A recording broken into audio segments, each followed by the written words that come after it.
Samantala sa ang LGU Manawag naman po nagbabala sa mga poultry owners kaugnay po sa mga inirereklamong problema sa langaw.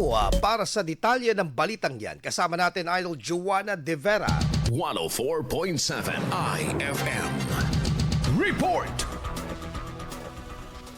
We will not also hesitate to suspend the others if needed para po mailigtas naman at mailayo ang ating mga kababayan sa atake po ng langaw. Nagbigay ng babala si Manawag Mayor Jeremy Agrico Rosario sa mga poultry owners sa bayan kaugnay sa ilang ulit ng issue ukol sa napakaraming langaw na nakakaapekto sa mga residente kung saan naroon ang poultry. Inihayag nito na papatawan ng suspensyon ang mga poultry owners na hindi sumusunod sa mga umiiral na patakaran na ito pang nagiging dahilan sa pagdami ng langaw. Ayon kay Rosario, maaari umanong magkaroon ng seryosong banta sa kalusugan ng mga residente ang pagdami ng pesteng langaw. Kamakailan ay patawan ng pansamantalang suspensyon sa operasyon ng isa sa inireklamong poultry farm sa bayan dahil sa napakaraming langaw na nagsulputan at nakaapekto sa mga residenteng nakatira malapit sa pasilidad.